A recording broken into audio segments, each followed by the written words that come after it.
Hello everyone, SP classes में आपका फिर से एक बार स्वागत है। मैं हूं रंबा, आपकी दोस्त, आपकी मेंटर, और मैं फिर आज आपके बीच आ गई हूं लेकर के क्लास 9 के कुछ न्यूमेरिकल्स, जो कि फिजिक्स का है।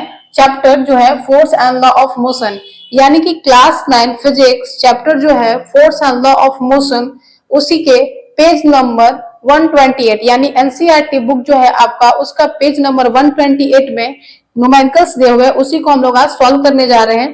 तो पेज नंबर 126 में क्वेश्चन नंबर 6 है, उसको हम लोग इस वीडियो में सॉल्व करेंगे। ठीक है, तो चलिए देखते हैं क्या कह रहा है कि a stone of 1 kg is thrown with the velocity of 20 meter per second across a frozen surface of a lake come to rest after traveling a distance of 50 meter.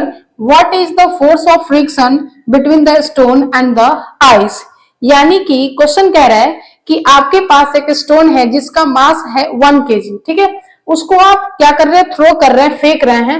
किस वेलोसिटी के साथ? 20 मीटर पर second के velocity के साथ, यानी कि आपका इनिशियल वेलोसिटी कितना है? 20 मीटर पर सेकंड। ठीक है, across the frozen surface of a lake and come to the rest after traveling a distance of 50 metre. आप उसको एक बर्फीले लेक के बर्फीला जो सरफेस है उस पे आप उसको फेंक रहे हैं उसको, ठीक है, उस स्टोन को।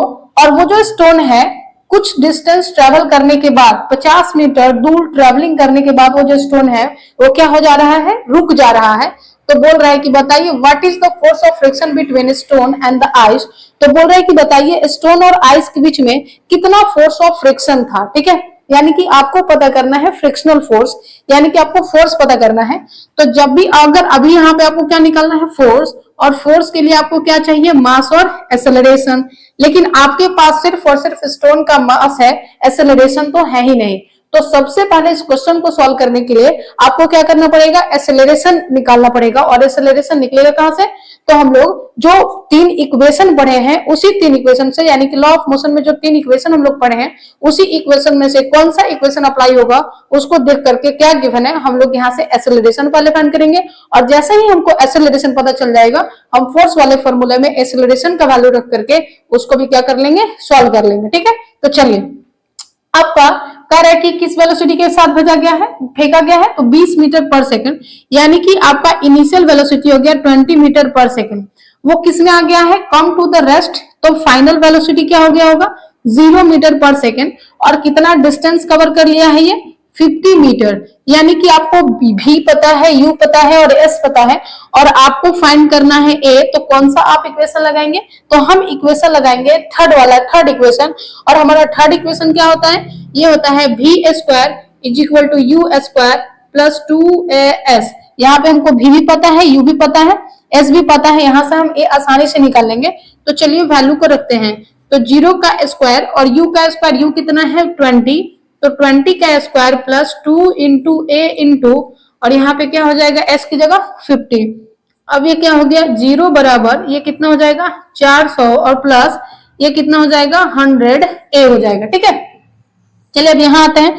तो इधर तो 0 हो गया, तो जब हम इसको इधर लेके आएंगे तो किसमें चला जाएगा? माइनस में, यानी कि ये हो गया -400 बराबर 100 a हो गया। ठीक है, अब ये इधर इधर लेकर के आगे, अब यहां से हम इसको ऐसे भी लिख सकते हैं कि 100a बराबर -400। थोड़ा सा सीधा हो जाएगा, बस इसको इधर लेके कोई फर्क नहीं पड़ेगा। अब हम a को इधर ही रहने देते हैं और -400 अपॉन क्या कर देते हैं? 100। इधर मल्टीप्लीकेशन में तो यहाँ किसमें आ जाएगा? डिवीजन में। जब आप 100 से 400 को काटेंगे तो 4 टाइम्स में कट जाएगा, यानी कि a बराबर कितना आ जाएगा आपका? -4।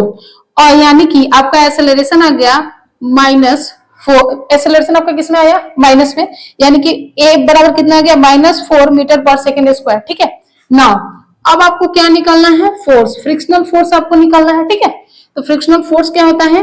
Mass into acceleration. मास आपका कितना है ऑब्जेक्ट का? 1 kg, तो मास की जगह आप लिख लीजिए 1 kg इंटू एक्सेलरेशन कितना है? kg यहाँ पे मत लिखिए, साइड में लिख लीजिएगा। अभी आप लिख लीजिए 1 इंटू एक्सेलरेशन आपका -4 है, और ये आपका हो गया -4। और फोर्स का यूनिट क्या होता है? न्यूटन। यानी कि आपका फोर्स आ गया -4 न्यूटन। यानी कि जो आपका फोर्स है, कितना फ्रिक्शनल फोर्स लगेगा? -4। यहाँ पे जो माइनस साइन है वो इंडिकेट ये कर रहा है कि आपका जो फ्रिक्शनल फोर्स है वो किस डायरेक्शन में लग रहा है, तो अपोजिट डायरेक्शन में। स्टोन इधर जाना चाह रहा था और फोर्स आपका इधर लग रहा था, अपोजिट डायरेक्शन में। फ्रिक्शनल फोर्स इधर लग रहा था और स्टोन इधर जाना चाह रहा था, इसीलिए यहाँ पे साइन किसका आया है, निगेटिव का फोर्स का है। ठीक है, यानी कि आपका रिक्वायर्ड फोर्स कितना हो जाएगा, तो 4 न्यूटन, यानी कि 4 न्यूटन का फ्रिक्शनल फोर्स उस स्टोन पे लग रहा था। ठीक है, आई होप ये क्वेश्चन आपको अच्छे से समझ में आ गया होगा। आप चाहे तो इसका स्क्रीनशॉट ले सकते हैं। अब हम आपसे मिलेंगे नेक्स्ट वीडियो में नए क्वेश्चन के साथ, तब तक के लिए थैंक यू।